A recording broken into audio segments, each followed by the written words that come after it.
Two. Bonsoir. Good evening, everybody. So last time I did the budget was probably 8 years ago, eh? So I got a new role. L'absence d'un trésorier ou d'une trésorière, alors je vais présenter les budgets 2026. Donc,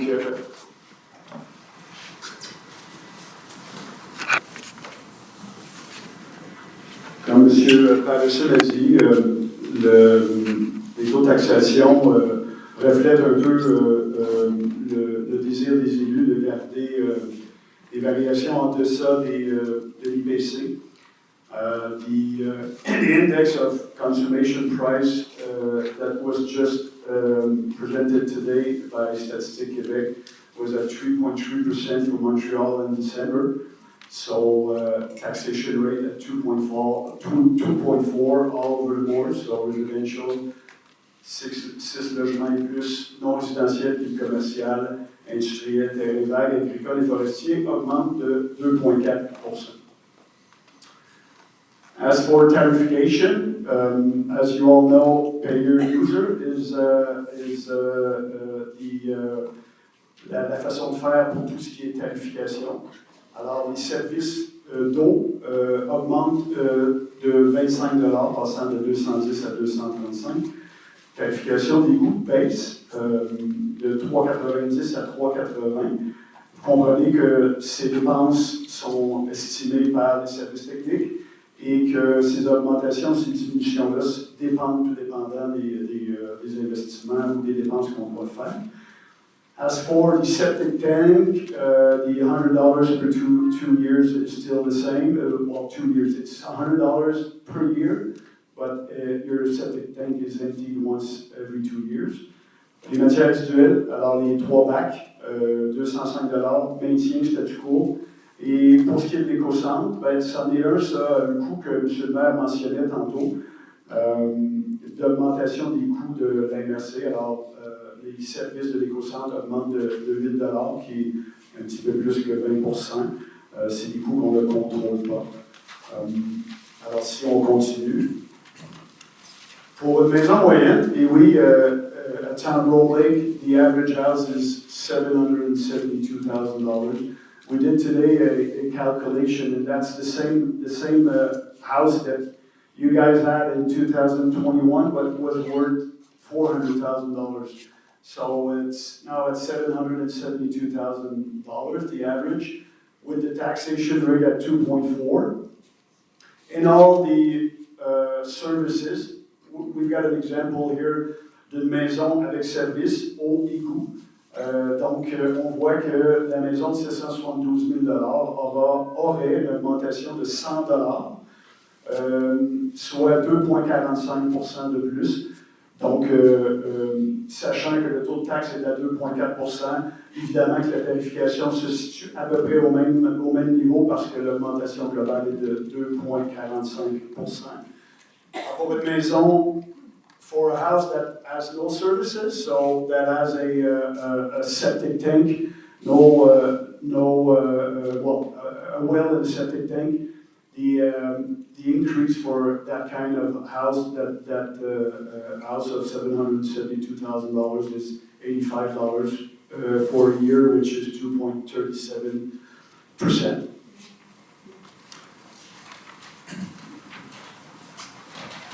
Le rapport financier maintenant, comme vous le savez, on doit présenter un rapport financier balancé à zéro, comme on le démontre ici. Alors, on voit que les revenus augmentent de 4,8%. On va revenir dans toutes les lignes un petit peu plus tard, sur tous les revenus et les dépenses. We see that the expenses increases by 3.8%, which is near the EPC, like Mr. Mayor explained. And as for the debt was at the same level in the last 3 years, so the payment of that's the same as your payment of your hypothèque, mortgage, yeah, thank you. Donc, ici, c'est le service de dette, donc on voit qu'il y a une petite variation. Les investissements payés cash, on en a toujours pour environ 500 à 800 000 dans chaque budget qui a été fait dans les 12 dernières années. On voit que les élus ici ont décidé d'utiliser un surplus de 130 000 pour balancer le budget, pour éviter d'augmenter le taux de taxe à plus de 2,4 L'utilisation de fonds de roulement ici, pour ceux qui ne savent pas, le fonds de roulement, c'est l'argent que la Ville met de côté par résolution pour pouvoir l'utiliser pour se financer des projets à 0% d'intérêt.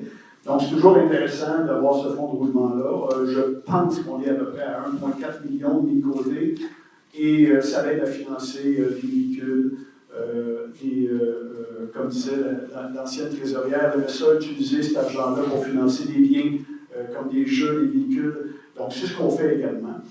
Puis, il y a un autre qui fait qu'on balance à $0. Donc, now we're going to go in details of the revenues.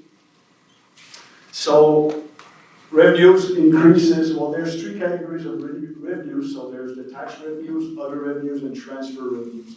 Tax revenues, well, the title says it by itself. Why it increases by 5.6% when we saw that the tax rate was increased by 2.4%.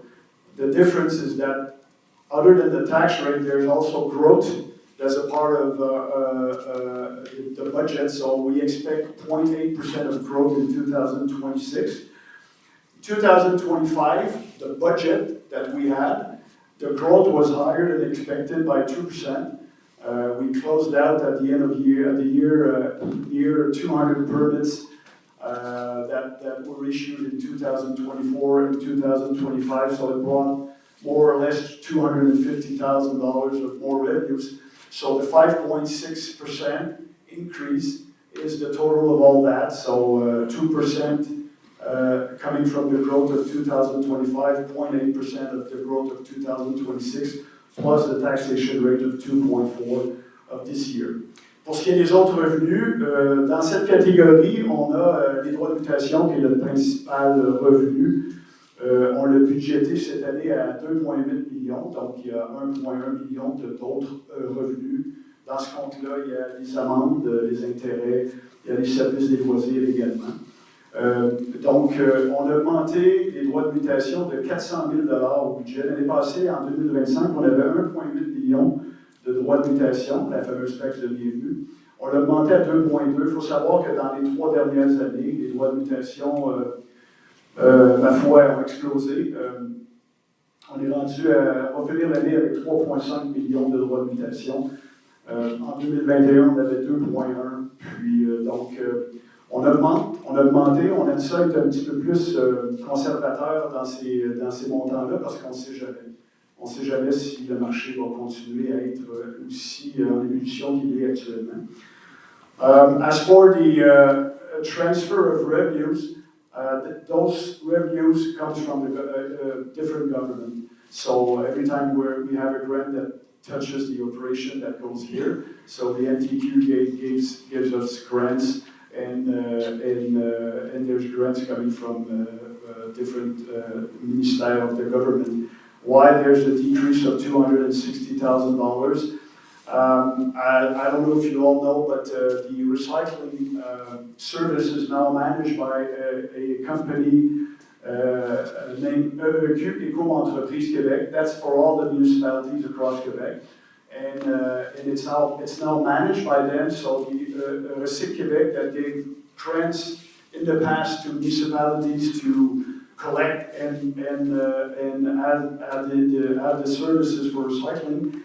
Now they give the grant directly to EEQ. So that's why we've got $260,000 less of revenues, of transfer revenues. Pour ce qui est des dépenses, bon, je vais revenir en arrière. Pour ce qui est des dépenses, comme on l'a vu tantôt, the presentation will be on the website, Mr. Glow, if you as you wish. If you want to take photos, you know, you're free. Expenses, the budget increases by 3.8%. So like I said, and like Mr. Mayor said, l'IPC was at 3.3%, so we think that the budget is fairly well done. As for the expenses, overall, I'm going to explain all the main variation in the next slide. So the $750,000 is mainly comes from les salaires, $326,000 increase. On est rendu avec une masse salariale de plus ou moins 7 millions à la ville, qui représente à peu près le tiers du budget. Si on se compare à d'autres villes, on voit que les salaires varient entre 30 et 40% des dépenses, tout dépendant de la grosseur de la ville. Pourquoi une augmentation de 4,8%? Comme M. Paluchin a dit, aucune création de poste en 2026. 3,3% d'augmentation pour les salariés syndiqués. Les conventions collectives sont basées sur la convention sur l'IPC d'octobre 2025, d'octobre de l'année d'avant. L'IPC est alors à 3,3%, donc les syndiqués vont avoir une augmentation de 3,3%. Ce que les employés non syndiqués et cadres devraient avoir également.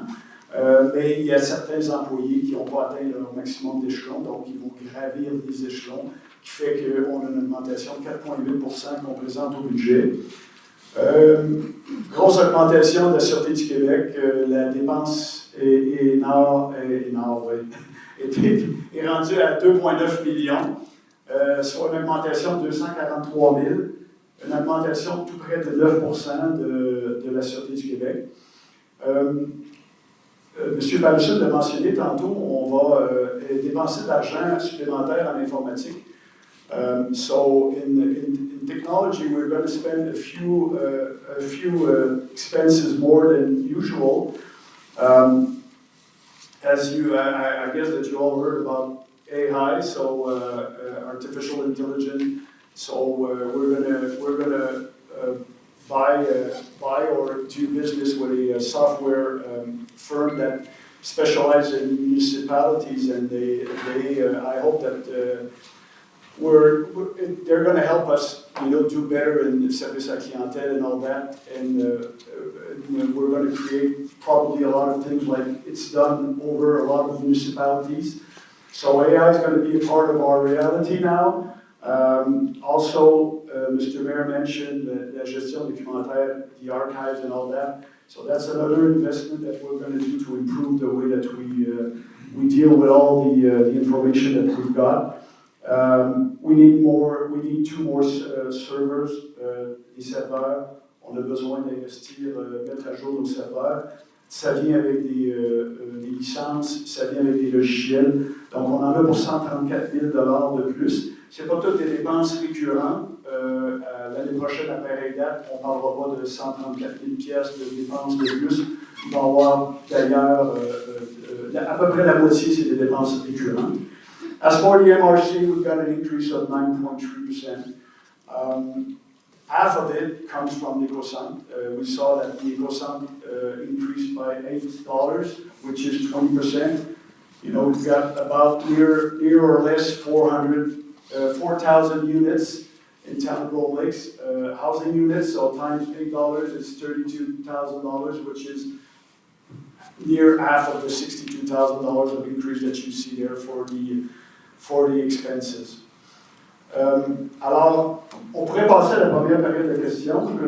If you got questions concerning revenues, tax, expenses, it's time to ask them. Or we can wait at the end of the presentation to ask your questions. Well, you can stay there, Mrs.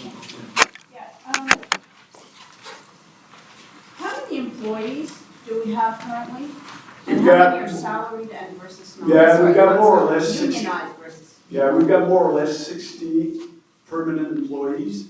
But after that, we've got 30 firemen. We've got more or less 30 first responders. We've got summer employees also. With the Canjo, with the beach, with tourism and all that, public work, we've probably got another 30 more employees during summertime. So basically that's it. Okay, so just to recap that, 60 full-time. Permanent, yeah. Okay, you said 60 permanent employees year-round. Yeah. Okay, and then another how many seasonal ones? Seasonal, I think it's more or less 30, okay, and we've got firemen also. They're part-time employees, so they're by call. So we've got 30 of those, and we've got first responders. And do we ever, how do we compare to other municipalities of our size? Okay. Of our size? The number of employees? I don't have the numbers for that, no. Track that. And when we do benchmark with other municipalities concerning that, there's not a lot of differences. Even if you compare yourself to Sutton, which is a bit smaller than us, they've got more or less 2 or 3 permanent employees less than us. Okay. And you also mentioned, je ne me rappelle plus si vous l'avez dit en anglais ou en français, c'est des 200 permis à un moment donné, vous avez dit? Excusez-moi? 200 permis à un moment donné? On a fermé à plus ou moins 200 permis à la fin de l'année, oui, effectivement. Ok, mais qu'est-ce que ça veut dire précisément? Ça veut dire que des gens ont demandé des permis quelque part en 2024-2025 pour la construction de maisons de rénovation. Et ça prend à peu près 1 an. Au bout d'1 an, on regarde avec les personnes si les travaux sont terminés. Donc, on en a fermé plus ou moins 200 à la fin. Puis, comme vous avez mentionné l'intelligence artificielle, pouvez-vous nous décrire un peu ce que vous projetez de faire, ce que ça va coûter? Est-ce que c'est ce que c'est censé nous rapporter en tant que citoyen? En fait, c'est une très bonne question. Nous, on espère améliorer nos opérations avec l'intelligence artificielle. C'est 17 000 $ par année, les licences qu'on va acheter, qui vont être disponibles pour l'ensemble des employés. Ce n'est pas tous les employés qui vont l'utiliser, ce n'est pas tous les employés qui ont des ordinateurs. Comprenez que les travaux publics, la personne qui est sur un camion n'utilisera pas l'intelligence artificielle. Mais notre désir à court terme, c'est vraiment d'améliorer les requêtes, les signalements. Également, en urbanisme, c'est assez spectaculaire ce qu'on peut faire avec l'intelligence artificielle. C'est-à-dire qu'on pourrait créer ce qu'on appelle un robot, mais bon, en peu de temps, les gens pourraient obtenir de l'information rapide sur la réglementation en lien avec les usages, en lien avec leur maison. Donc, on va travailler beaucoup au service à la clientèle et en urbanisme dans un premier temps pour améliorer nos façons de faire. Okay, because I'm just thinking we've got all these employees, okay, and now we're saying we need to draw on artificial intelligence to improve the job that they're doing. I mean, I'm finding a disconnect. I know it's very much on vogue right now. Yeah, well, it's the time, Mrs. Southall. It's if a lot of municipalities are using artificial intelligence, and we think that in 2026 we need to go there and we need to improve our services and to think that our employees are enough to do all the job that we need to do, it's one thing, but to improve the way that we're going to do it, maybe someday we're going to use artificial intelligence to maybe have an employee less, 1 employee less, or 2 employees less. We don't know, but I think that the next year is going to be a year that we're going to see how it's going to end up. But I'm sure that over the years it's going to improve our service. That's my opinion. And what kind of benchmarks are you proposing to validate whether or not this experiment is si ça va pas? How are you planning to monitor that? Ce que je pourrais vous proposer, we'll be briefing over the next year or so on where we're going. Perhaps this evening we could focus more on actual specific questions for the budget, but we'd be glad to do something I might add also. By using this platform, instead of just using the free tools that are available on the internet, we're securing the data as well, so that's something rather important. But we'll be able to do a recap on the benchmarking that we'll be doing a little bit further throughout the year. Okay, and these projected increases in expenses for IT, how do those align benchmark-wise with other municipalities of our size? I don't know what the other municipality does, but we think that for us, the administration and even the elected officials, 2026 not to work with AI is probably not the correct. No, I'm. No, but there's no broader than benchmark, AI, yeah. there's no benchmark that we're doing with other municipalities concerning that, but we're working with other municipalities. Thank you. Yeah. Madame Potvin? Ben, ma question, ça concerne les matières, la collecte des matières résiduelles, compte tenu qu'il n'y a pas d'augmentation de coûts. Je présume qu'on est en cours de contrat avec Ricova. Puis ma question, c'était à quel moment ce contrat vient à échéance? Je pense que le contrat de Ricova vient à échéance à la fin de 2026. Oui. OK, donc c'est dans la prochaine année. Oui. Mais excusez, avez-vous parlé des matières résiduelles? Oui, parce qu'il n'y avait pas d'augmentation, je présumais que c'était Mais vu que c'est la nouvelle compagnie Énergie qui a le contrat pour toute la MRC, fait que vous allez voir 2 camions maintenant sur le territoire. Pour le bac bleu, ça va être Énergie. Et pour les autres, pour l'instant, jusqu'à la fin du contrat, ça va être Ricova. Et si vous avez des plaintes ou des enjeux, c'est toujours au niveau des travaux publics, s'il y a quoi que ce soit. Je voudrais juste nuancer parce que vous allez voir d'autres camions que Ricova sur le territoire. Puis ma deuxième question, en fait, je fais juste comme soulever l'intérêt, vu que vous allez utiliser des fonctions d'intelligence artificielle pour améliorer l'ensemble des services. Donc, moi, j'aurais certainement des questions sur comment tout le volet du plan d'urbanisme, qui constitue une des priorités, puis vous l'avez évoqué. J'aurais une question éventuellement sur en quoi, avec l'intelligence artificielle, vous pouvez potentialiser les travaux que vous confiez à ceux qui vont avoir des travaux sur l'urbanisme, parce que je suis convaincue que vous allez trouver des choses super intéressantes. Ouais. Donc, simplement le prendre en note, parce que moi, je suis sur ce dossier-là. Oui, juste un exemple très simple présentement. Si vous êtes un citoyen et vous voulez faire des rénovations, vous devez télécharger le PDF. Et oui, vous pouvez faire une recherche, mais c'est très si vous ne tapez pas le bon terme exactement, l'intelligence artificielle au niveau des robots, juste pour la recherche, juste là, on a déjà eu des démonstrations, puis c'est assez impressionnant, vous avez 100% raison. Okay. Juste une petite question rapide. Si AI te donne une mauvaise réponse, est-ce que la Ville va endosser la réponse que AI va donner? Ben, c'est tout ça, je veux dire, c'est la même chose, juste au niveau de la gestion documentaire. On a plusieurs lois au Québec qui régissent ce qu'on peut partager et pas partager. Ça fait toute partie, mais pour la phase 1, si je me suis arrêté pour me corriger, mais on est vraiment sur la facilité de lire l'information. Il n'y aura pas à court terme d'interprétation via le l'IA. Ça va être vraiment pour organiser et diffuser ce qu'on a déjà sur le site. Donc, si le règlement est mal fait, ben là, c'est là qu'on a un problème. Ben, c'est un enjeu, Patrick. Non, mais parce que même si je pose une question à un employé et il me donne la mauvaise réponse, il va me dire que c'est pas grave. Quel droit d'erreur.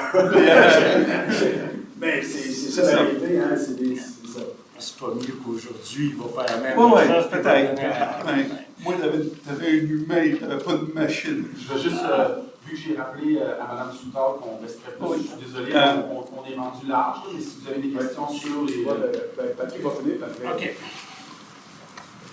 Deux questions. C'est quoi la proportion de nos coûts qui ne sont pas contrôlables par nous? J'ai pas les chiffres en tête, on pourrait sortir l'information, mais c'est pas contrôlable par nous. Sûreté du Québec, Ben, en fait, MRC, oui, c'est très difficile, mais je dirais, mettons, je ne sais pas moi, facilement 400 millions, là, mais pourquoi non? parce que l'autre question, est le rôle de la MRC semble de prendre beaucoup de place. Je ne vote pas pour la MRC, moi. Pourquoi? Ça a l'air d'une machine du gouvernement, là. Ben, si c'est pas l'air, c'est une machine. Mais il m'envoie le bill, je ne peux rien dire, je ne peux pas voter comme Je vais peut-être laisser fait. le maire qui est représentant à la MRC répondre à ça, mais Je suis 100% d'accord avec vous, puis si vous êtes président de la Gronde depuis longtemps, c'est un combat de longue haleine. Mais je pourrais vous dire, sans pouvoir donner des faits précis, il y a 9 nouveaux maires à la MRC Et il y a des grands questionnements. Nous faisons partie d'un organisme régional qui est la MRC. Le maire Burcombe, à l'époque aussi, je vous donne un exemple, le transport en commun. Il y a des plus grandes villes qui veulent qu'on mette le transport en commun sur l'ensemble de la MRC. À première vue, sans tout connaître les enjeux, Lac-Brome, Bolton-Ouest et d'autres, Pike River, nous on dit, est-ce qu'il y aurait moyen de faire ce qu'on appelle un opt-out? Tu sais, les plus grandes villes voulaient faire ça. Selon la réglementation actuelle, on ne peut pas. Donc, c'est tout ou rien, sous toute réserve. Donc, je vous dirais que je ne peux pas parler pour les autres maires, mais il y a une réflexion à avoir. Tu sais, on chiale tous les maires de toutes les villes chialent que la quote-part est trop élevée. Ben, moi, le message et d'autres maires disaient, si on en fait moins, globalement, ça va coûter moins cher à tous. Donc, c'est des réflexions. Ça va être intéressant de voir le Conseil des maires peut-être évoluer dans les prochaines années dans d'autres directions, mais c'est pas que les gens de la MRC font un mauvais travail. Il y a des plans stratégiques d'adopter, tout ça. C'est peut-être juste le temps de revoir les bouchées que la MRC prend. Ça, c'est une opinion très personnelle par rapport à ça. Mais on a peu de contrôle, comme le disait M. Harel, au niveau. On a un vote, un vote parmi plusieurs. Je suis juste curieux de savoir c'est quoi le budget total au niveau de l'informatique. Le budget total au niveau de l'informatique, c'est une très bonne question. Je dirais à peu près 300 000 à 400 000. Ouais. C'est pas beaucoup, 134 000 pour rajouter des gens.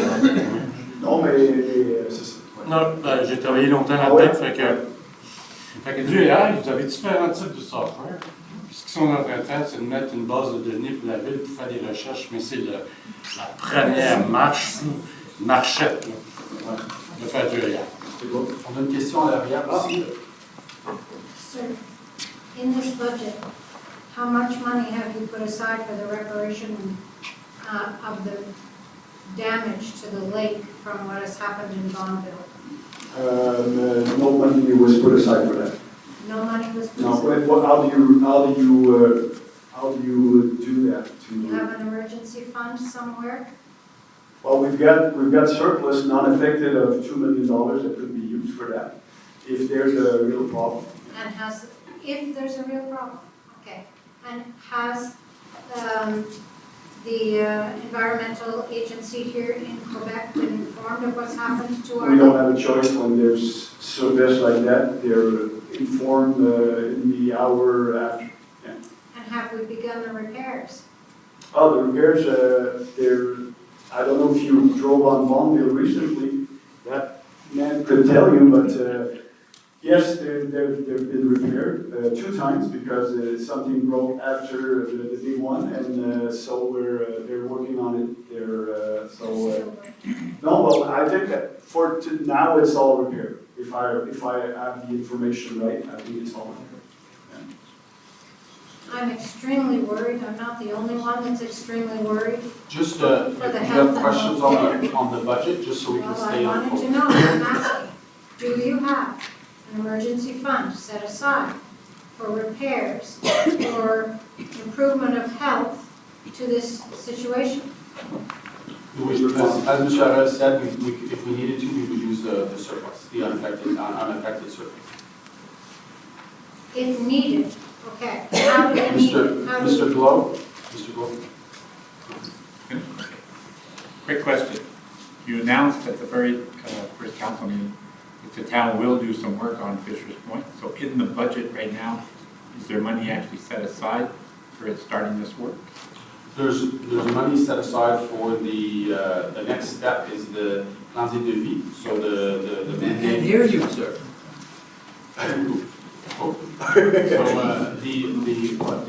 money in the budget for the next phase of the plans for Eugene sector and well as Fisher's Point. For the Fisher's Point sector, it's the plans de vie for what needs to be done. We did the corrigage, the forage last week. So then we'll see what monies are needed for the follow-up. Is there any effort to be made by the town to see if we can get some money from the government from an environmental point of view? If we do this work, it will improve the quality of the lakes. Well, we have to wait and see for the plan de vie aspect first.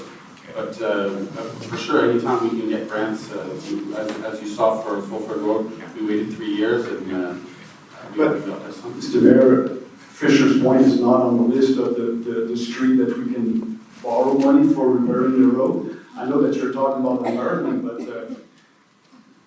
80% of all the municipalities didn't get grants from the Ministère des Transports. They're cutting on everything, so Fisher's Point to get a grant, it's wishful thinking. But that's my opinion, and I'm sure that. En fait, moi, je serais plus dans les aspects, non pas pour le pavage ou pour le rechargement, plus au niveau environnemental. Si on voit qu'il y a des gains à faire, puis effectivement, c'est peu probable. Si on peut le faire, on va le faire. Discuss that with my neighbor who's a member of parliament. Yeah, well, The wrong party. For now. Yeah. Est-ce qu'il y avait d'autres questions où M. Larrey peut continuer? Monsieur Legault? Taking into consideration that the whole planet is going on very difficult financial issues. We have a lot of rich people in the town of Malta, but we also have people who are struggling. What has the town done in what it can, not in the fixed expenses? What have you done to drop some other expenses to compensate? Well, it's Try and help people. Yeah, it's a hard question because we do a budget, you know, to make sure that the services are given to the population. So after that, you know, we've got service communautaire that deals with people that have, you know, difficulties, and but we don't look at the budget to see where to cut because, you know, we need to have a budget that will make the services that we require to serve. So it's a hard question to answer. But it has to be answered. I mean, we need to have some kind of plan that we can reduce our expenses, or expenses we can reduce. Well, you know, we've worked with the elected officials to present the budget. If the elected officials want us to cut back on expenses, it's going to be their saying to the administration. But we personally think that the budget at the level that we present tonight is a budget that is fairly respectful. Maybe I can give you an example. We spend a lot of money on consulting firms. We have 50 employees, plus we have a council. Why do we have to always go to these consulting outfits when you have all these people working? Because we need to consult You professionals. know one thing about consulting companies, they'll give you the answer you want to hear. Yeah. I don't know, again, I don't know what to respond to that, sir. We need consulting on special expenses and all that, so Sometimes the On va consultants juste- have the on va juste- expertise. Oui, c'est ça, we've heard your point. Did you have another question, Mr. Legault? Yes, my other question is, how long does it take to prepare a budget like this? well, it starts in probably for all the services, it's a yearly thing because we just finished that budget and we're going to be working on the next budget, you know, but during fall, it's the season where we start meetings with the members of the council, and we start working, every services works on the budget, and so, I don't know, it's over the years, so there's no specific Would time. it not be a good idea if you could inform the population in writing 1 week or 2 weeks before you pronounce the budget? Give it to them in paper so that they have a time to look at it and compare it with what you did last year and come up with questions when you present it? I'll ask the members of the council. Do you mean to have a copy of the budget prior to the union? Yeah, it's not something that's, it's not like a minor derogation or something, it's not a collaborative effort.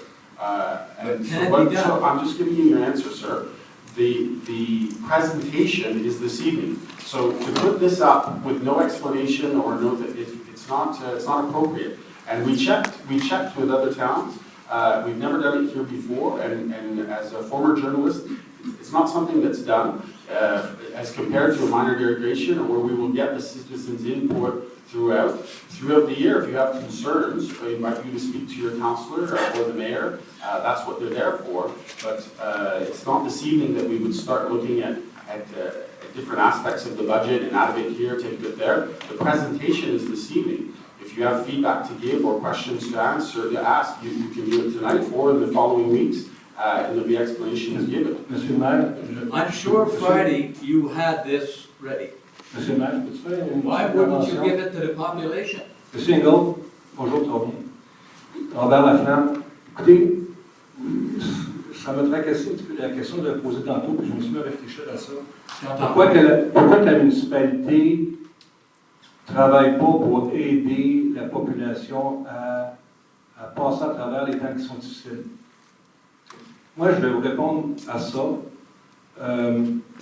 Premièrement, la municipalité est en situation financière elle a une bonne situation financière, et puis on veut s'assurer que la génération qui va nous suivre, moi j'ai 65 ans, là, puis j'ai des enfants, des petits-enfants qui vont nous suivre, ne seront pas pris comme nos enfants vont être pris avec les écoles qui sont désuètes, parce qu'on a voulu couper dans le passé les ministères, que nos hôpitaux sont désuets. Mais la Brome, là, ça n'arrivera pas. Moi, je travaille comme conseiller pour m'assurer qu'on ne va pas donner hypothéquer à nos enfants. Dans 15 ans, il va falloir qu'on refasse des systèmes d'installation d'égouts qui vont coûter 35 millions parce qu'aujourd'hui, on n'avait pas pris soin de ça. Alors, oui, on essaie de faire des efforts. Et on est chanceux d'être dans une communauté où il y a une richesse autour du lac. Je ne vais pas dire comme ça, là. Il y a 70% des revenus du lac qui viennent de la municipalité, qui viennent des gens qui ont des grosses propriétés autour du lac. Moi, je demeure à Bonneville, je suis chanceux, je paye la moitié du voisin qui reste au bord de la rue, qui reste au bord du lac. Mon point est le suivant, c'est qu'on fait partie d'une communauté, puis on en profite actuellement, ceux qui sont à l'extérieur du lac.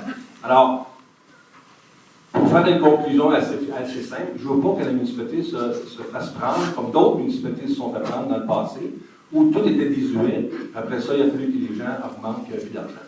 C'est mon point de vue.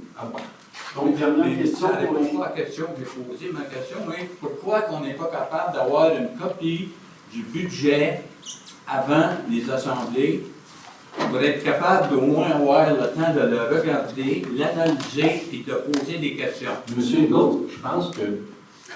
Dans le passé, monsieur, on en avait. Mais non.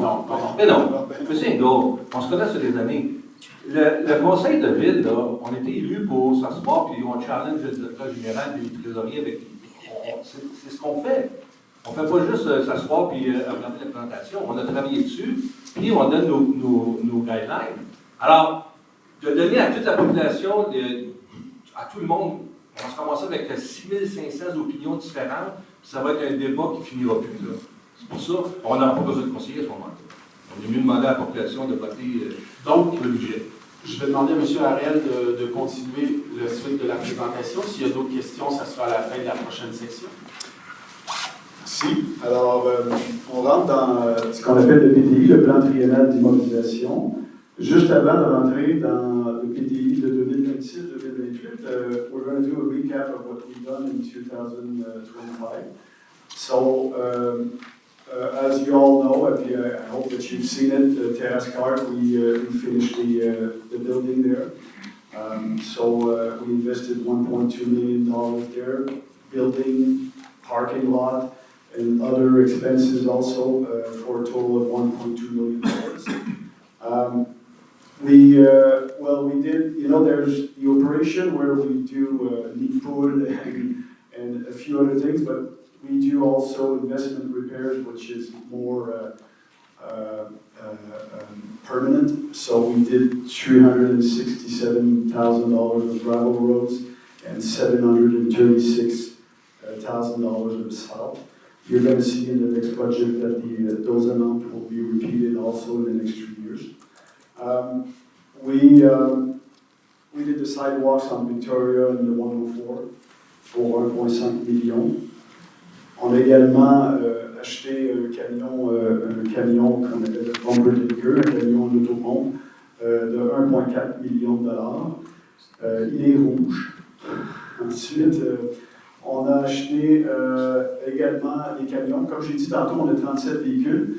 Donc, on doit toujours renouveler la flotte. On a acheté un 12 roues avec les équipements. 12 roues avec les équipements, ça vaut plus ou moins 450 000. Donc, et on a également acheté un troisième véhicule électrique, un pick-up F-150 électrique. Donc, on est rendu avec 3 véhicules électriques à la ville de Lac-Brome et on espère pouvoir continuer à grandir notre flotte de véhicules électriques. Investi dans le pickleball. Alors, je peux dire que tout le monde ici joue au pickleball. 156 000 $. Donc, clôture, peinture, lumière et l'ajout de cordes également fait partie du 156 000. Ce sera terminé au printemps, à la fin du printemps 2026. Maintenant, pour ce qui est des investissements 2026-2028, donc, like we can see here, the 3-year investment forecast of 2025 was at $46 million. So we're presenting this year a forecast of $35 million. Why the difference of near $11 million? Like Mr. Mayor said in his opening speech, they wanted to prioritize a few big investments, and we know that we've got Fulford Road, we've got the fire station. So the next big investment will be, apart from water and sewage, will be downtown Knowlton, where there's investment to be made for water and sewage, but also improving our downtown core. So last year we had $7 million in that $46 million here, so we took it off because it's going to be more in 2029, 2030. As you all know, we're working on the downtown strategy actually with the urbanism department. So we're going to have a few consultation sessions in the next months concerning that. And that's going to, ces consultations vont alimenter aussi la suite par rapport au centre-ville et aux usages qu'on veut également lui donner.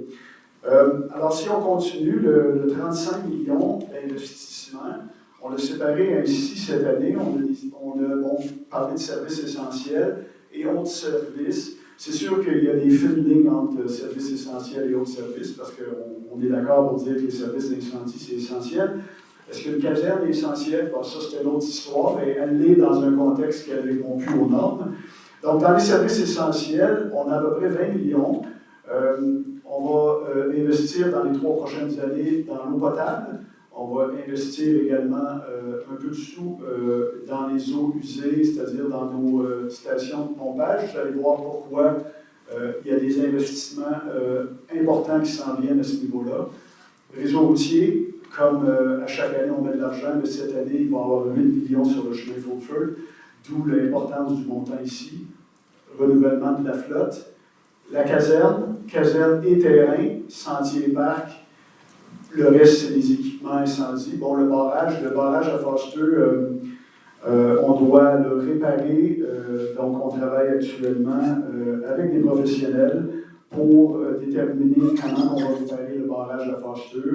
Pour des raisons de sécurité, il doit être réparé. Je pense que c'est prévu en 2027. Ce n'est pas un gros enjeu actuellement, mais pour le prévenir, alors on a mis 560 000 $ au budget cette année. Oui, celui-là est pour 2026. Comment on va financer le tout? How we're going to finance the $35 million? I'm going to show you 3 lines that are important here. That's a general loan for $15 million. That's going to be added to our debt actually right now. Grants. We hope and we think that we're going to receive more or less $11 million of grant, and surplus will be used also to finance all that.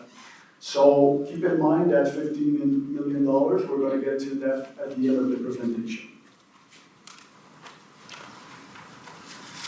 Spécifiquement, maintenant, pour 2026, alors, je disais tantôt que l'eau potable, les eaux usées, alors oh mon Dieu, j'ai avancé, on revient en arrière. Alors, un gros projet qui, on espère, va se concrétiser en 2027, c'est la mise à niveau de la station Bailey et le traitement du manganèse. Ça fait longtemps qu'on en parle, donc on travaille, on veut aller chercher une subvention importante pour ce projet-là. Donc, on doit traiter le manganèse à nos sources d'eau à Bailey. On doit mettre à niveau en même temps nos stations. Et dans le 5,4 millions également, il y a une mise à niveau du réservoir qui est sur Spring Hill, qui fait partie du 5,4 millions, qui est susceptible d'avoir une subvention importante. Station de pompage, 585 000 sur les 3 prochaines années. Il faut savoir que la station de pompage, on a débuté des études avec des professionnels pour évaluer la mise à jour qu'on doit faire de nos stations de pompage. On l'a vu avec la station de pompage numéro 12, la principale, que Mme Stone faisait référence tantôt. Il y a eu des bris.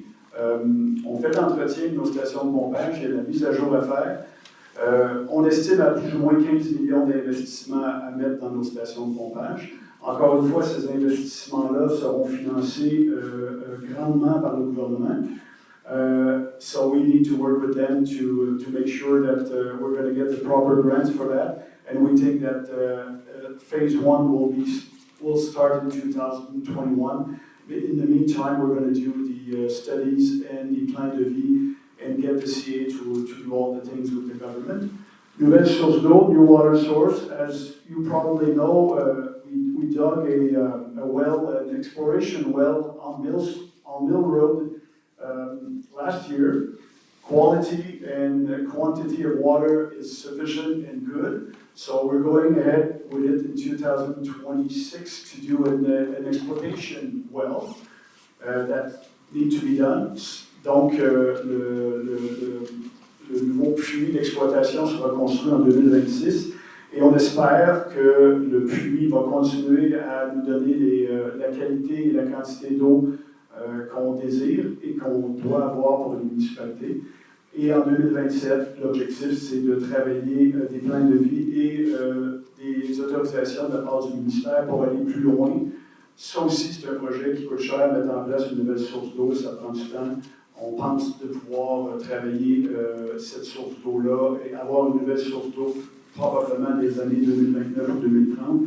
C'est très long. Un coup qu'on va avoir le OK de notre puits qui est suffisant.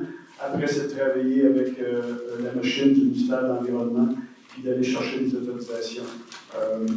On l'a vu avec le puits Gélibourg, c'est vraiment chemin de croix.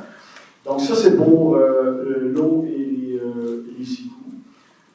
As for road, as we mentioned prior, Fulford Road, $8 million. We had a confirmation of $1.8 million of grant. Like I said also earlier, we're going to invest in paved roads, $700,000 each year, and gravel road, $300,000 each year.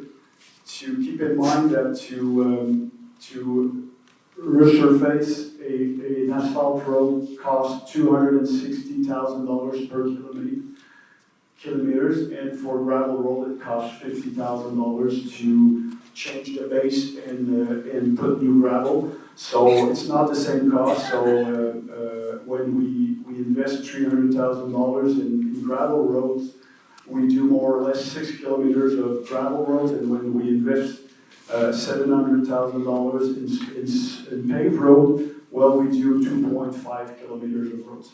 And culverts, it's crazy how the cost of culverts have exploded in the last years. First, climate changes. We need to build bigger and better culverts. People probably remember what happened on the Fulford Road a few years ago. So a culvert now, it's not rare to see a culvert costing $200,000. So that's for road. Bon, ici, c'est un dossier facile à expliquer. La caserne, subvention disponible pas avant 2027, le gouvernement me l'a confirmé. Donc, on le prévoit effectivement débuter la construction, on espère, en 2027 pour le terminer en 2028. Donc, on parle de la caserne et on parle du coût du terrain. Au niveau des sentiers et des parcs, des investissements réguliers toujours là-dedans. Alors, sentiers et parcs, sentiers principalement, écoutez, on espère pouvoir faire des sentiers, on les appelle les sentiers Jolibeau, qui partent du secteur du Bourgeon puis qui va jusqu'au centre de la Côte. On veut également améliorer les sentiers entre les deux écoles. Donc, ça fait partie des coûts. Et également, il y a la maintenance des sentiers qu'on doit faire. La plage, en 2027, on espère pouvoir réaménager la plage et ajouter du sable. C'est très compliqué d'ajouter du sable avec le gouvernement, donc on doit aller chez les CA, on doit travailler dans ce sens-là, on estime le projet à peu près 500 000. Et investir toujours dans nos parcs. On a 100 parcs à travers la ville, donc on a toujours des investissements à faire. Véhicules, la flotte, 37 véhicules, donc comme j'ai dit tantôt, il ne faut pas se surprendre de voir 3 à 4 véhicules qui doivent être changés à chaque année. En 2028, pourquoi que le montant est supérieur? Ça serait le temps de renouveler notre liveleuse. Liveleuse pour nos chemins de gravier coûte pas loin de 700 000 $. Je pense que... Ah oui, c'est vrai. Alors, je vous ai tantôt dit de garder en tête, to keep in mind the $15 million of debt that we're going to put in the near future. So if you look at the debt, the net long-term debt here, starting in 2024 to 2026, it's quite the same. We're more or less $20 million. So with the increase of $15 million that we showed, so the debt will be more or less 32 million in 2028, based on the information that was given with that presentation. We think that compared to other cities, it's still a debt that is in control. That's why the last council put in place a politique de gestion de la dette. And at the next presentation of the financial statements, all the criteria that were put in that politique de la dette will be addressed to the population. So that's it for me. So question concerning the BPI. Ma question, ça concerne le chemin Fulford.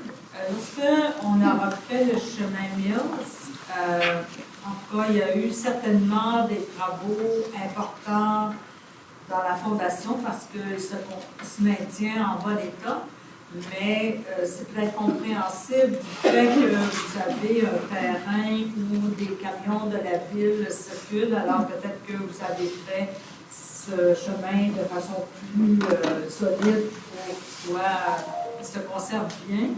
Pour le chemin Fulford, est-ce que ça tient compte de la même stratégie que vous allez utiliser? Parce que quand on regarde du côté de Bromont, qui est la continuité du chemin Fulford, c'est très abîmé, puis en fait, c'est vraiment dangereux, là. Alors, je veux juste savoir, est-ce que le 7 millions, ça veut dire qu'il va avoir la même structure que le chemin Mills? Ben, en fait, si vous pensez même avant, pour ceux qui sont ici depuis plus longtemps, on a eu beaucoup de difficultés avec le chemin Mill. Même je pense qu'il y a 2 années qu'ils l'ont laissé pas pavé. Et par la suite, on a travaillé de façon différente. Je dirais, ça fait plus de 10 ans, je pense, que le chemin Mill. Non, bref. Non, je crois que ça fait à peu près 3 ans. On va dire 4-5 ans.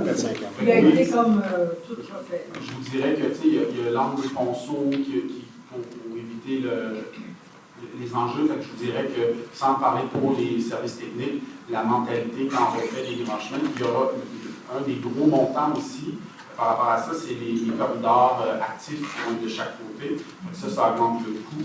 Mais oui, c'est sûr que la qualité du chemin, on vise quelque chose de similaire. Et puis mon autre question, c'est la dette à long terme qui va quand même être très accentué. Explosé. Oui. Est-ce que, quand vous projetez cette dette-là, vous avez également fait une hypothèse de subvention gouvernementale qui pourrait amener la réduction de la dette? Comme, quand vous le projetez, est-ce que vous posez certaines hypothèses de subvention En fait, gouvernementale?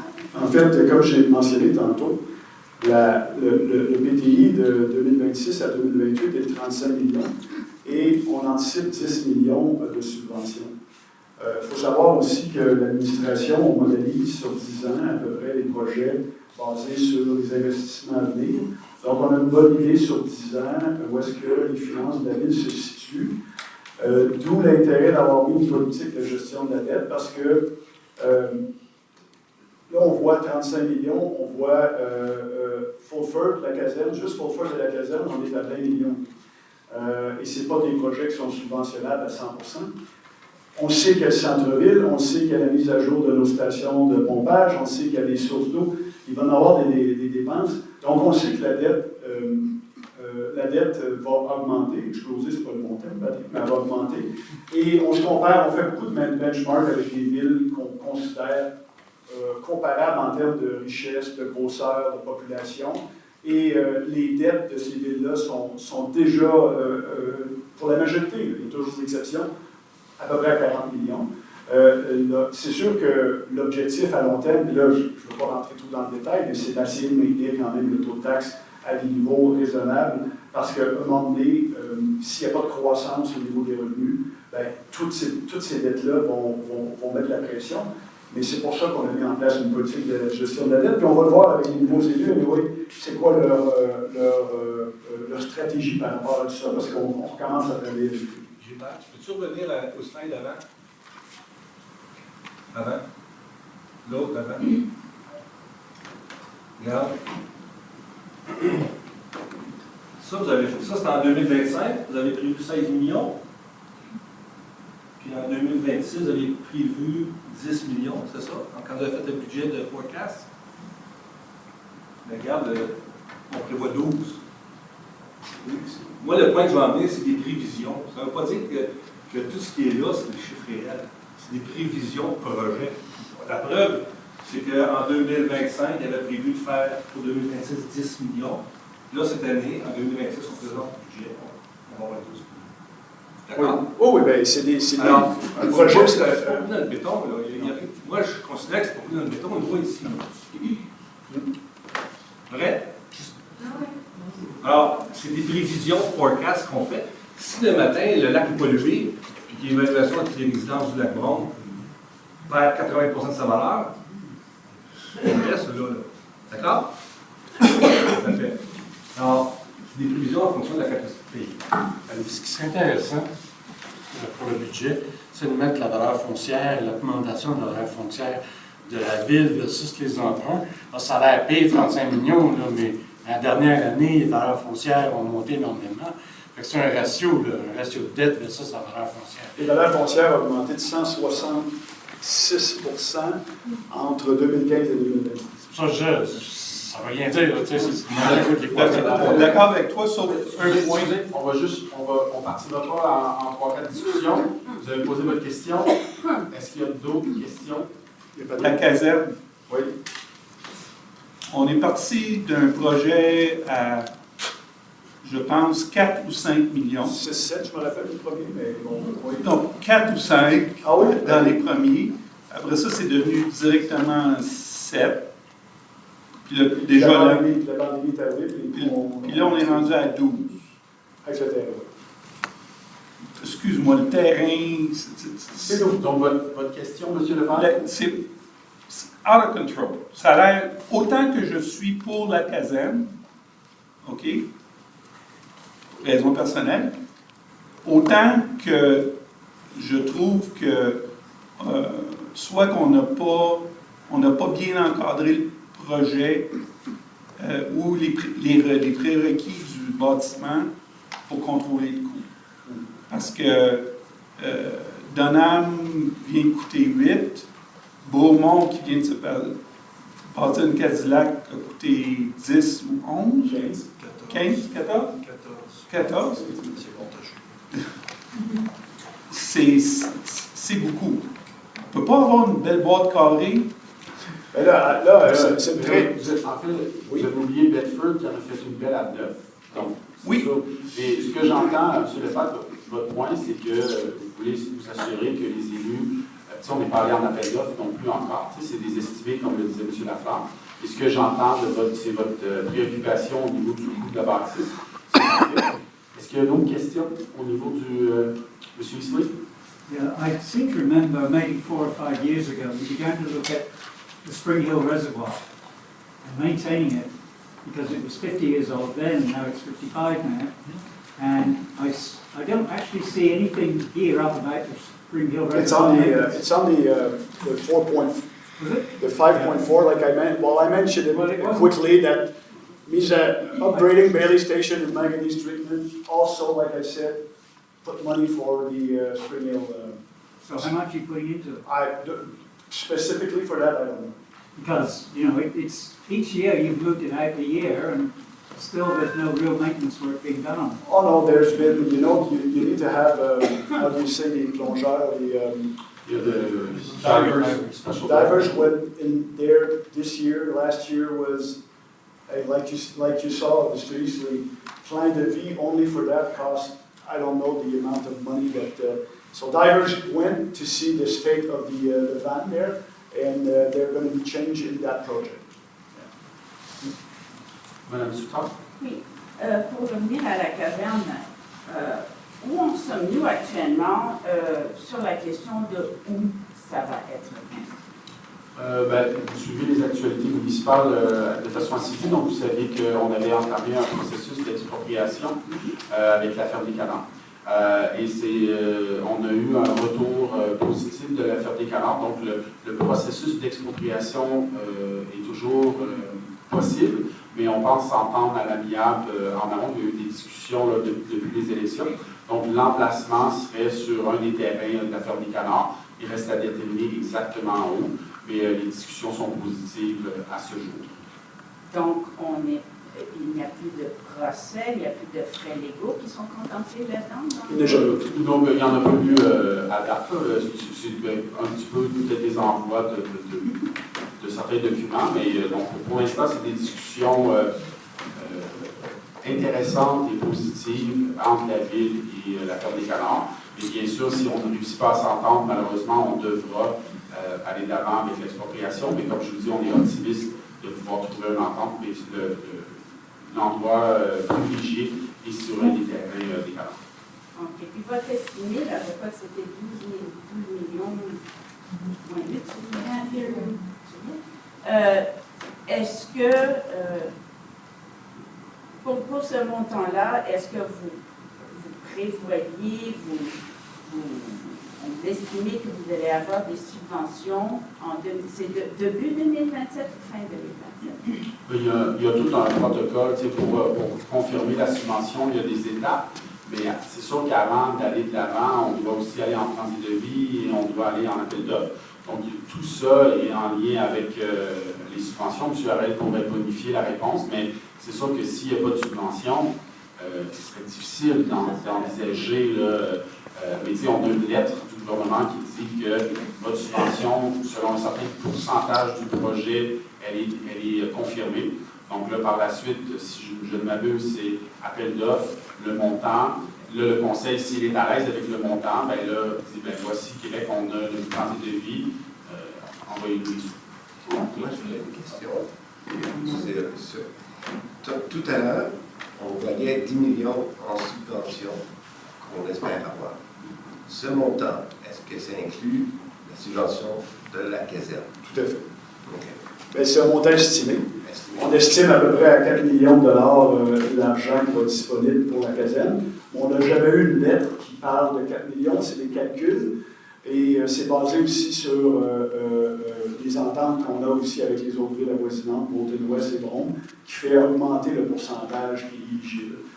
Puis il faut savoir aussi que de ce montant-là, de ces montants-là, Beauté-Ouest en assume à peu près 14 et Brome en assume également un certain pourcentage. Donc, ce n'est pas 100 assumé par nous. Non, mais quand même, Malone, je crois, ils sont à 600 habitants, je crois. Ah bon, c'est mineur, c'est pour ça que je l'ai pas mentionné. J'ai juste mentionné Oui, Jim Moore. effectivement. Ouais. L'autre question que j'avais, ça concerne justement, un des citoyens a soulevé une question concernant les consultants qu'on engage. Combien avons-nous dépensé en 2025 pour des consultants et combien projetons-nous que nous allons dépenser cette année? Comprenez que je n'ai pas ces données-là en tête, donc c'est difficile pour nous. Je ne peux pas vous donner ça après pour moi.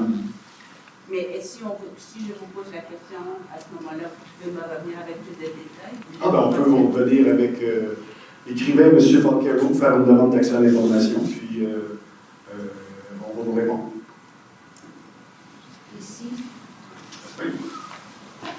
On peut retourner à la slide sur l'eau. Sur l'eau? Oui.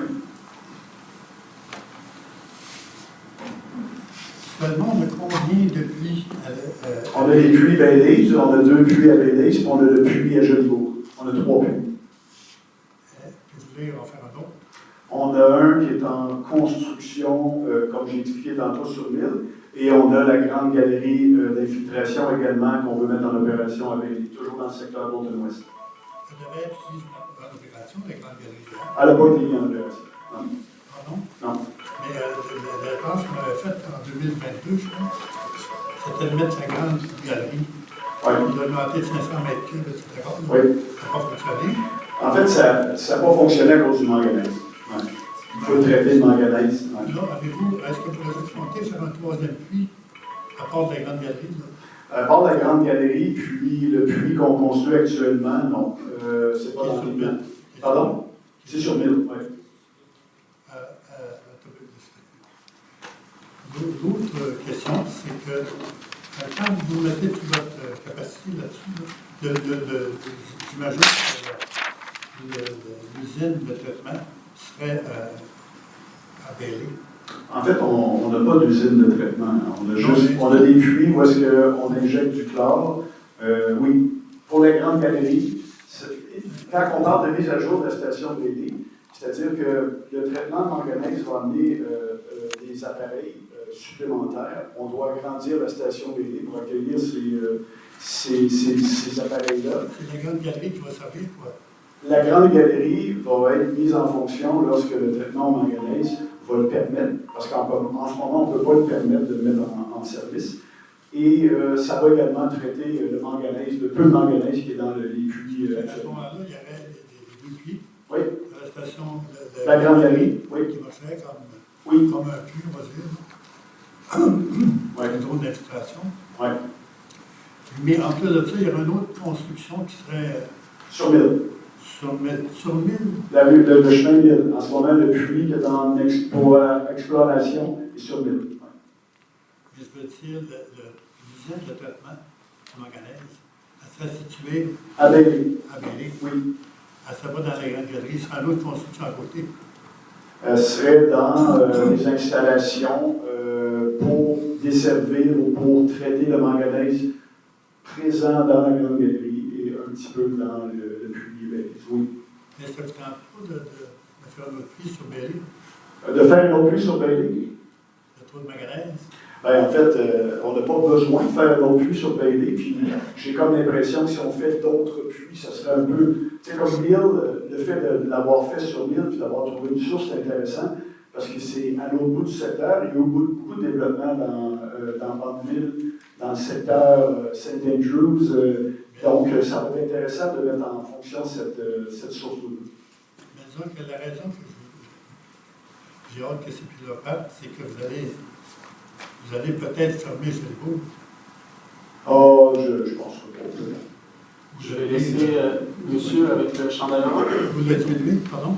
Ben, en fait, je ne pense pas que Jolibourg va être fermé. Jolibourg, on investit des sous, beaucoup de sous là-dedans, donc de le fermer, je ne verrai pas l'utilité, mais bon.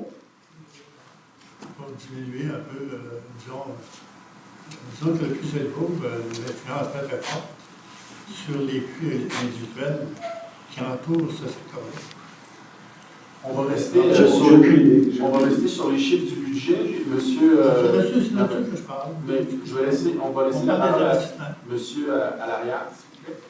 Oui, je reste sur Papineau. Je suis intéressé par la profondeur de votre puits à 1000, parce que nous avons des problèmes d'eau sur Papineau depuis longtemps et nous avons du manganèse.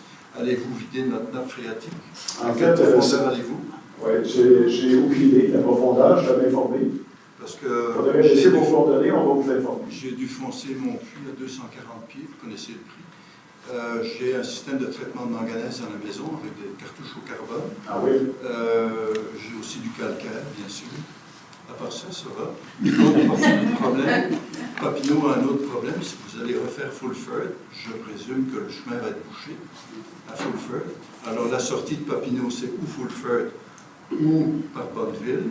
Et il y a encore un ponceau, je l'avais signalé l'année dernière à Burcombe, il y a un ponceau en métal qui est dans la section après le tournant de l'école, dans le boisé. De l'école? Commencez à Bonneville, Oui. prenez Papineau, Oui. tournez à droite, vous retournez à droite. Oui. Dans la section boisée, là-bas, il y a un ponceau qui est défoncé parce qu'il y a eu des problèmes de dates qui ont été renversés à la tempête en 2023. Okay. Et les camions de pompiers et les camions d'hydro ont défoncé le ponceau en métal. Donc, et on a perdu souvent la route là-bas dans les 2 dernières années. Donc, on risque de ne plus avoir de possibilité de sortir. Ça, je comprends. On n'est d'hélicoptère. On n'est pas d'hélicoptère. C'est vrai. On a échangé ces ponceaux-là sur Papineau? Sur Papineau? Oui. Ils ont échangé? Non, pas tous. Celui qui arrive avant la grande tour en bas, là, où est-ce que le cours d'eau qui traverse de... Oui, celui-là a été fait sur le chemin Papineau. Ouais. Il y en a un qui a été fait dans le fond, mais dans le boisé, ligne droite vers le chemin Fulford, qui n'a pas été fait. On va aller vérifier, puis Oui. on fait un suivi, merci. Absolument. Madame à l'arrière. Juste pour mettre les choses d'une perspective un peu plus réaliste, une augmentation de 15 millions sur la dette que nous avons actuellement, c'est quand même une augmentation de 75%, il faut le savoir. Est-ce que dans vos projections, parce que vous faites des projections, et c'est comme vous dites, c'est des chiffres, est-ce que vous faites des fois des scénarios négatifs? Admettons là que les choses ne vont pas bien, puis que les chiffres entrent 10% de moins que ce que vous attendiez de recevoir. Est-ce que ça vous arrive de faire ce genre de scénario-là? En fait, on appelle ça de l'analyse de sensibilité, je pense. Hein. Oui, ben, est-ce qu'on en fait... ça, des analyses de réalité. Oui, ben, en fait, appelez-le comme vous voulez, c'est de la sensibilité avec les taux d'intérêt, mais on parle tellement de projets qui sont hypothétiques, comme M. Laflamme le disait tantôt, qu'on met dans, je l'appelle affectueusement la machine à saucisse, là, la modélisation sur 10 ans, et on met des chiffres qui, ma foi, sont basés sur certains sur la règle du pouce. Donc, après, de rajouter de la sensibilité puis de dire s'il y a un scénario de catastrophe, moi j'ai fait ça dans mon ancienne vie, là, quand on fait des investissements, mais pour ici, pour l'instant, on travaille avec des montants qui sont assez aléatoires pour ce qui est dans le PDI qu'on présente ce soir. Là, je dirais que les chiffres qui sont les plus réalistes, c'est 2026, 2027, 2028, il y a la règle du pouce. Donc, pour répondre à votre question, non, il n'y a pas d'analyse de sensibilité. Une des dépenses que vous avez mentionnées, qui, à mon avis, serait une économie de près de $1 million, est facile. C'est le parcours de Jolibourg, le sentier. Est-ce que c'est vraiment nécessaire de dépenser $1 million sur un sentier? En fait, c'est pas $1 million. C'est 895. Oui, je vais l'amener. Puis, vous comprenez que le 895 000 qui est là, c'est le total de 2026 à 2028 qui inclut plein de projets, dont Jolibourg. Je pense que Jolibourg, on est à peu près à 400 000 sur le 895.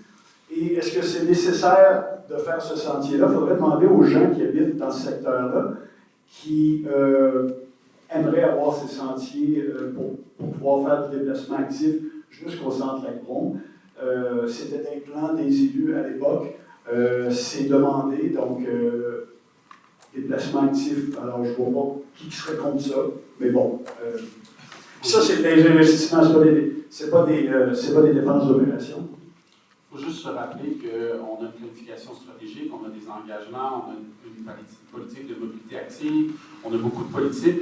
Toutes ces actions-là ne sont pas aléatoires et les élus ne se sont pas réunis pour dire qu'est-ce qu'on pourrait sur quoi dépenser, c'est réfléchi. Et bien sûr, quand on parlait des plus grands projets, on ne se réveillera pas par une surprise au niveau du 15 millions. On devra aller en règlement d'emprunt, il va y avoir des appels d'offres. Donc tout ça va être analysé avant, bien sûr, qu'on se rende au niveau de la dette et la population en soit informée pour participer à tout ça. C'est parce que justement, on a des gros projets qui s'en viennent, des projets importants qui sont incontournables. Alors, c'est pour ça que je dis, c'est sûr qu'un sentier, c'est important, que les gens qui vont être desservis par ça vont trouver ça important. Mais je vois qu'il y a des puits, il y a des choses très importantes qui s'en viennent, qui vont coûter cher, là, on n'a pas le choix. Alors, d'autres projets, même s'ils sont dans le plan d'urbanisme, c'est sûr que peut-être c'est pas la priorité. C'est des choix à faire. Effectivement, votre point est retenu. Et pourquoi c'est ce projet-là qui est vraiment spécifique dans... Pourquoi c'est pas une cote-part sur le compte de taxes, ces gens qui vont en profiter? Pourquoi le gars à Foster, il faut qu'il paye pour cette affaire-là? Je pense qu'à la mémoire, il n'y a aucun sentier qui a été payé par spécifiquement que les taxes de secteur. Je pense que tous les sentiers peuvent être utilisés par tout le monde. Moi, je pense que c'est le concept de la communauté. Quand je vais à Grimby, je ne paye pas pour le boulevard Leclerc et la rue d'Orphine parce que je ne suis pas résident de Grimby. C'est un peu la même affaire. On investit dans des secteurs, Foster, puis on investit un peu partout. C'est le concept de la communauté, en fait. Je suis d'accord, sauf qu'il y a des types d'investissements que je voudrais faire dans mon coin. Puis tout ce qu'on me dit, non, c'est on va aller par cote-part. Alors, tu sais, c'est incidemment, il y a ça. Chacune communauté a des projets particuliers, des projets d'intérêt. Mais, quand vous dites, on vous a dit par cote-part, expliquez-moi. Qu'est-ce que je veux dire, c'est que j'aimerais, moi, que ma vue, parce que ma rue crée de la poussière, crée de mon environnement est désagréable, j'aimerais ça qu'une partie de ma rue soit pavée. Non, pas question, Patrick, mais si tu demandes à tes concitoyens de ta rue, on peut la faire, puis on va vous charger tout sur votre compte de taxes. Alors, c'est comme ça que je le vois comme cote-part, que c'est une amélioration locale qui est chargée sur le compte de taxes des personnes locales. Alors, c'est juste que si on peut le faire pour une rue, si on peut le faire pour peut-être un trottoir, ben pourquoi on ne le fait pas aussi pour un sentier? C'est juste ça pour un trottoir, M. Arel? Non, c'est des exemples. C'est l'exemple. Moi, je vais vous dire, là, si on vous a promis, on vous a demandé de payer une cote-part, moi, personnellement, je suis d'accord. Okay? Je ne sais pas qui vous a promis ça, c'est l'ancien. Non, il n'y a pas de promesse. C'était la façon de donner qu'est-ce que je voulais. Non, mais vous venez de me dire ça, là. Vous venez de me dire que si votre secteur, il va falloir que vous payiez, qu'on paye sur le compte de taxe, qu'on donne un compte de taxe supplémentaire, parce que vous voulez avoir de l'asphalte. C'est ça que vous venez de me dire. Oui. Vous me dites ça, là. L'ancien conseiller vous a dit ça. Mais moi, je vous dis, là, je suis conseiller, là, ça n'arrivera pas. Si vous avez... Non, j'ai le droit de dire ça, là. Non, parce que je viens de dire que l'esprit communautaire, c'est ça. Mais si c'est un luxe d'avoir de l'asphalte chez vous, comparativement à une autre rue comme le chemin Footprint qui a besoin d'en avoir, mais à ce moment-là, c'est là que le conseil décide. Alors, il y avait Mme Potvin, il y avait M. Ingold, et après ça, M. dans le chandail orange. Je confirme, M. Laflamme, que c'est la même réponse qui a été donnée il y a quelques années pour la rue Storm-Event. Alors, mais je ferme... Je vais vous répondre parce que Storm-Event, j'étais là, conseiller à ce moment-là. Il y avait une présentation qui avait été faite, on avait dit, à ce moment-là, ça c'est en 2013, j'étais conseiller, on a rencontré des gens de Storm-Event, et puis il y a eu une présentation qui a été faite. Et la présentation qui nous a été faite, dans les présentations, ça disait, parce qu'on a des Ferrari, parce qu'on a des voitures de sport, puis que là, c'est pas de terre. Non, on s'est fait présenter ça. imaginez-vous le reste du conseil autour de la table qui ont dit bon, super, on va faire de l'asphalte pour des gens qui ont des Ferrari. C'est exactement. Puis la présentation, je l'ai encore dans mon ordinateur. Je peux vous la Heureusement montrer. qu'on est en 2026. Exact. Je vais faire mon commentaire, M. Maire, vous avez dit que vos choix avaient été associés aussi à votre planification stratégique, mais peut-être dans une prochaine présentation. Là, je comprends qu'on n'a pas de trésorier en poste, alors on a une présentation qui est quand même très intéressante. Merci, vous êtes vraiment gentil. Mais moi, j'étais là l'année passée, puis je pense qu'on avait eu un détail un petit peu plus de grand livre, là, en tout cas, ou d'état de résultats, ou de bilan. Je trouve que ça serait bien de revenir à ça pour qu'il y ait plus de clarté. Et puis, de faire le lien avec les priorités. Si vous pouviez trouver un moyen, ça nous permettrait d'avoir un repère visuel. Donc, je pense que ça pourrait être apprécié. Oui, en fait, vous avez 100% raison. Je pense que le document lequel vous parlez, c'est la mise à jour au niveau des états financiers il y aura une présentation au printemps. Là, ça va être un petit peu détaillé. Et on s'est engagé dans la planification stratégique de faire un bilan. Donc, ça s'en vient, là, on n'a pas de date exacte encore, mais ça s'en vient. Puis, il y aura des liens avec le budget, vous avez 100% raison. Puis, j'aurais une préoccupation. Est-ce que, quand on regarde Ville de Lacombe, parce que la perspective de dette, d'augmentation de dépenses, de travaux, on comprend ça, mais la première ligne de revenus, c'est la taxation et évidemment les droits de mutation, mais les nouvelles propriétés. Alors, quel est le pourcentage de Ville de Lacombe où il y a des terrains qui pourraient éventuellement donner lieu à du développement commercial ou résidentiel? Parce que les villes qui n'ont absolument plus aucun mètre carré disponible, là, c'est du recyclage. Mais qu'est-ce qu'il en est de Ville de Lacombe? Oui, bien, on pourra vous donner le détail lors de la réforme du plan d'urbanisme. Il y aura, j'ai appris un nouveau mot dernièrement, les jalons. Les jalons du plan d'urbanisme seront présentés très bientôt. Et tout ça va être expliqué au niveau de... Parce qu'il y a une nouvelle réalité qu'on n'avait pas nécessairement lors du dernier plan d'urbanisme, c'est les milieux humides sensibles ou les milieux naturels sensibles. Donc, il y a peut-être des terrains qui sont zonés construisibles, mais qu'on va découvrir qu'ils ne le sont pas en lien avec les enjeux environnementaux. Donc, tout ce portrait-là, le service de la gestion du territoire va pouvoir vous le faire. Aujourd'hui, peut-être que M. Harel a une idée, mais malheureusement, on n'a pas le... Et ça fait partie des enjeux qu'on doit regarder. Parce que votre point est très bon. Si jamais on disait qu'il n'y a plus de croissance possible parce que tout est en milieu sensible, bien là, on a un enjeu très important. Il y avait Larry, puis après ça, monsieur... L'année passée, je crois, au mois d'octobre, septembre-octobre, à l'Assemblée de conseil, M. le maire était conseiller à cette époque-là.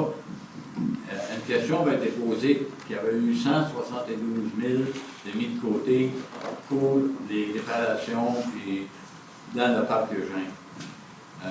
À date, à l'automne, ils ont changé un ponceau, ça a coûté peut-être 1 000 $. Où est rendue la balance de cette affaire-là? En fait, je ne me souviens pas du 172 000, mais je peux vous dire que pour le budget 2026, je pourrais vous envoyer, on va faire un envoi aux résidents du secteur de Gênes qui peut expliquer où est-ce qu'on s'en va. Vous parliez peut-être de l'ensemble du projet, c'est plus que 176 000 qui est prévu. Il y a des changements de ponceau, il y a du profilage, il y a de l'aide externe aussi pour les plans de vie, pour aller en appel d'offres pour certains travaux. Je sais qu'il y avait aussi un enjeu avec les propriétaires pour avoir des ententes pour le ponceau central qui, à ma connaissance, est assez avancé. Mais il y a de l'argent au budget de 2026 pour le secteur urgent. Je pourrais vous revenir avec un détail. Fait que tu vois qu'il va se faire cette année? Ça ne sera pas terminé cette année, mais il y aura d'autres actions cette année. Mais on va faire un petit envoi là, qui détaille 100%. Monsieur le maire, j'habite toujours sur Papineau, donc...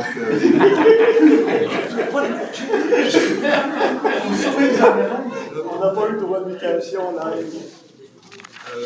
J'aurais deux propositions d'économie à faire. Dans les campagnes profondes comme Papineau et les autres endroits, on pourrait diminuer la collecte des Compostage. Parce que personne ne met de bac-brun à la rue. On composte chez nous, on a des composteurs et on a des potagers. Donc on pourrait peut-être diminuer la collecte de ce côté-là. Et deuxième chose, même malgré tous mes efforts, je pense qu'on pourrait aussi moins venir pomper les fosses septiques parce que je n'arrive pas à la remplir en 2 ans.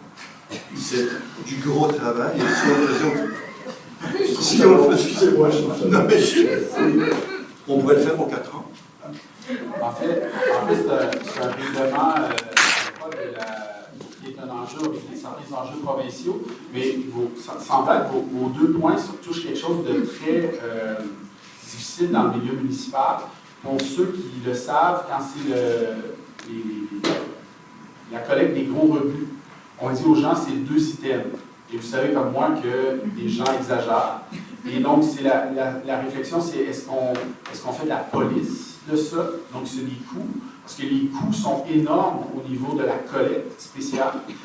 Et tout comme le compostage, on avait été obligé, dans toute la NRC, pendant tout le Québec, d'y aller avec des bacs bruns parce qu'on avait essayé à l'époque d'inciter les Québécois à composter sur leur terrain quand ils peuvent.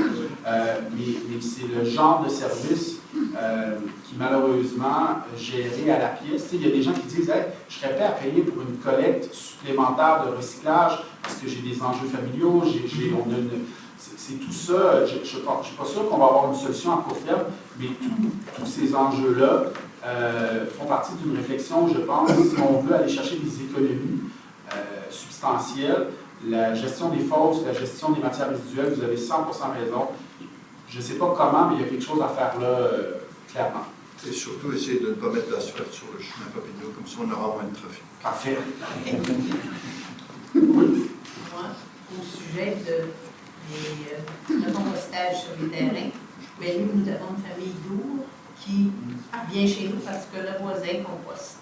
Et les ours, les coyotes se promènent. Un ficheur, puis ils mangent les chevreuils. Parce que pour la nuit, ça hurle, puis là, ça attaque, ça mange des chiens. L'entour de chez nous, c'est fait manger des chiens la semaine passée.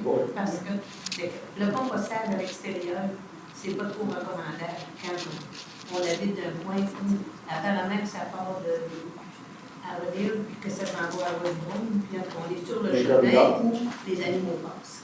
Donc, mais ça fait partie des défis. Il y avait on aime les eaux, mais notre voisine avait très peur. Ils sont chiens et mangés. If you could say a few words in English about the projected increase in the debt load. There was a lot of interesting questions raised on that. And I think at one point Mr. Akaz said something to the effect of, well, you know, we'll have certainly a significant, dramatic actually, increase in the debt load, but it's comparable to other towns that are comparable to us. I'm quoting you, And I wonder if you could say a few words about what is informing this decision to, at this point, okay, in the economic history of not just this area, but the Western world, that we are facing headwinds, the likes of which no one has ever seen, okay? Probably since World War II. I'd like to know what rationale informs the decision to make the sort of projections that you are making that produce the graph that we saw. And perhaps you could, if you would be so kind as to come back to that graph that shows what is projected to happen, okay, in 2026 to 2028. Because Well, first off, the PTE, the Programme Triennal d'Immobilisation, is a legal obligation to, out of transparency, to propose to the population a roadmap, albeit a bumpy roadmap, because there are many, to Monsieur Lefebvre's point, if we're able to build a fire station at 8 million instead of 12, we'll have a huge impact on the debt. As of today, unfortunately, we're giving the best estimates we can with the information we can.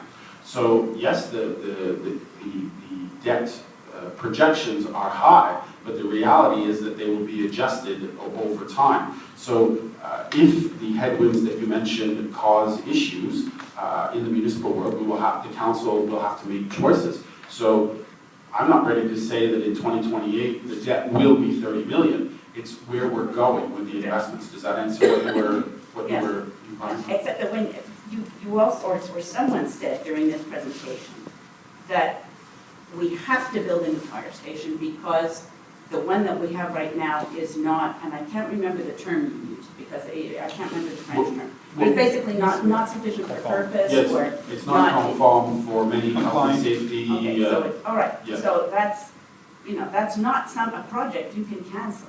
You may be able to revisit it, but if you're telling us that it is no longer fit for purpose and no longer conforms to norm, then that doesn't sound like a choice.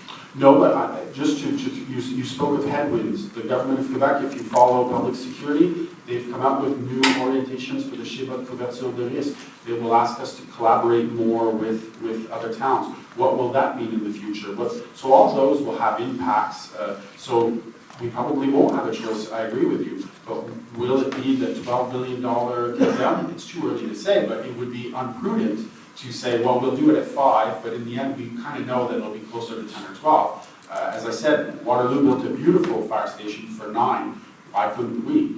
Is there land issues or whatever? So again, I find it difficult to speak to exact numbers where it's very clearly projections.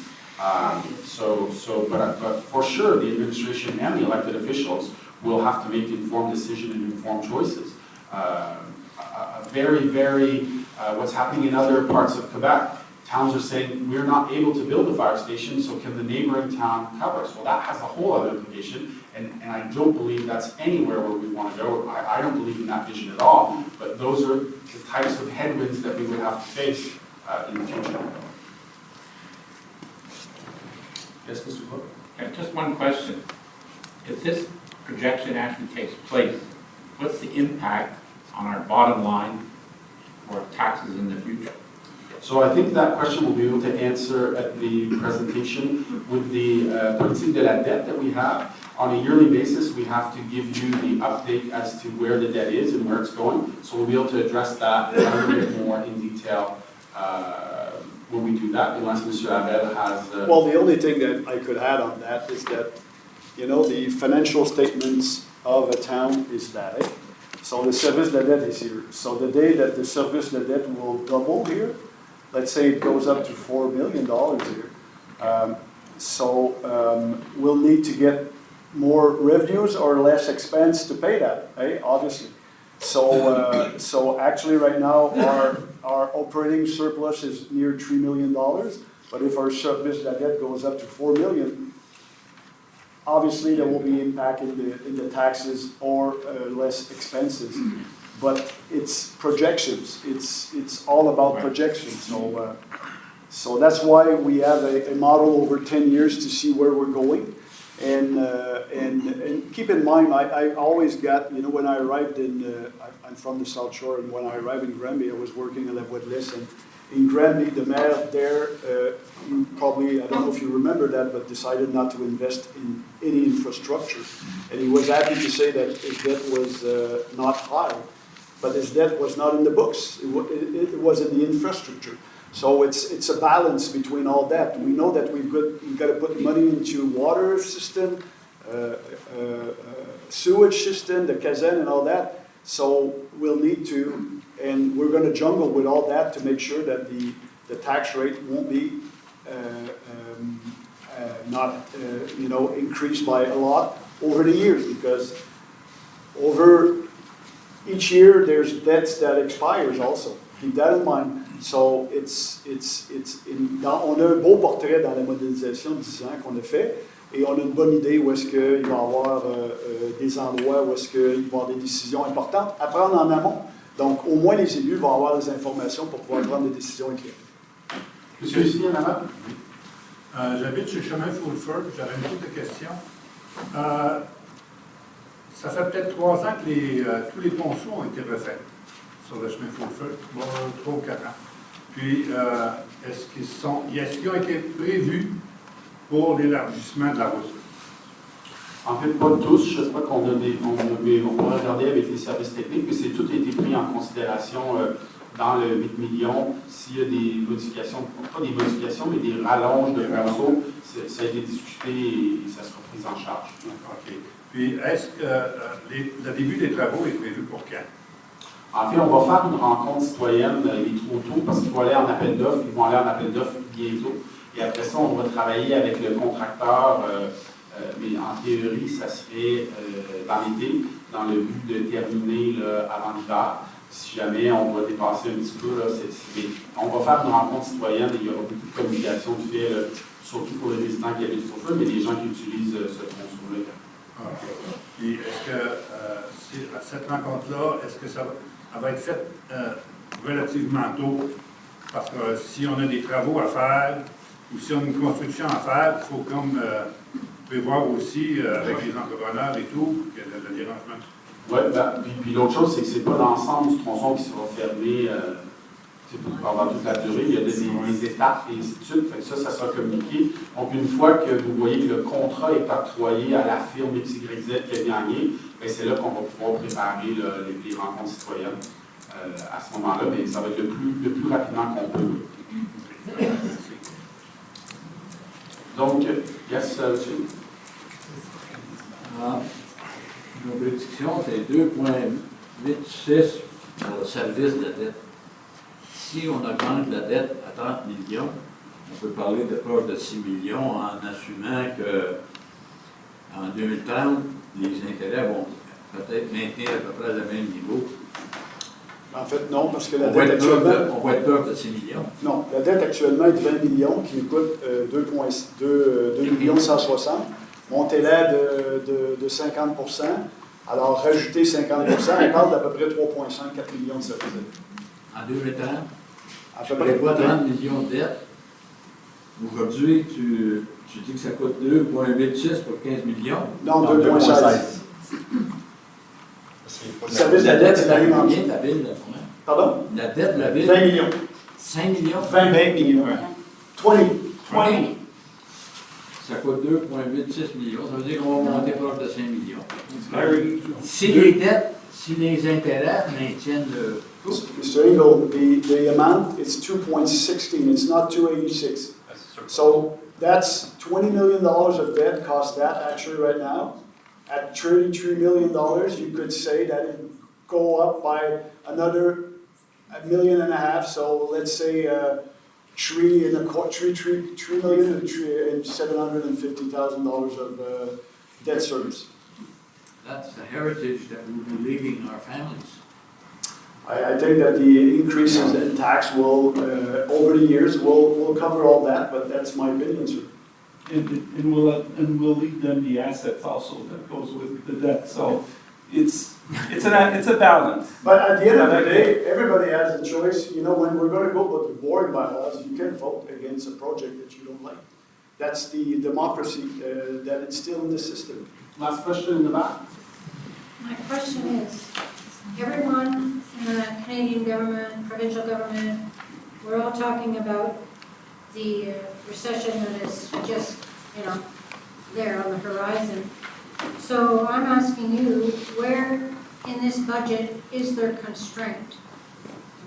Or are you putting this budget to us saying it's blue skies and we have, we're just going ahead and we have nothing set aside for problems other than a limit of people that we are about to hire in the town? The people that we're going to hire. You have said to us that you have put a limit on hiring more people. Yes. All right, that's one constraint. Yeah. Okay, what other things are you doing in the budget supporting constraint? So if you look at the total, as we mentioned in the presentation, the overall expenses that we control, that are not the Sûreté du Québec and the MRC, we are well below the consumer price index. So there were many other projects that we could have put forward, but the council chose to keep what's mostly essential projects. You may not agree. You asked how we're doing constraints. We're below the level of inflation. So that's my answer. Last question, yes? Yes. Yes. C'était une discussion très intéressante. La question que je me pose, c'est qu'est-ce que vous avez fait pour publier, pour aviser les citoyens que cette rencontre aurait lieu ce soir?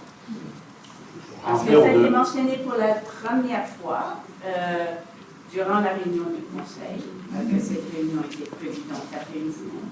Mais qu'est-ce que vous avez fait pour aviser le public qu'on aurait cette réunion ce soir? De mon souvenir, les communications ont commencé au mois de décembre pour donner la date, que ce soit sur les médias sociaux, via les infolettes. Il n'y a pas eu de... Oui, mais cette date-ci, bien sûr. Bien sûr. Oui, ça fait, avant les fêtes, on avait déjà demandé aux gens de réserver la date de ce soir. Et je vous dirais qu'il y a quand même Normalement, on est 10 à peu près. Donc c'est fun de voir 30 personnes. Parce qu'il y a eu un courriel qui a été envoyé vendredi, mais à part ça, je n'ai pas vu beaucoup, même sur Facebook, je n'ai pas vu grand-chose et je trouve que c'est dommage. Ça c'est une chose, on n'a pas besoin d'intelligence artificielle, on n'a pas besoin d'une tonne d'employés et on en a déjà dans la communication.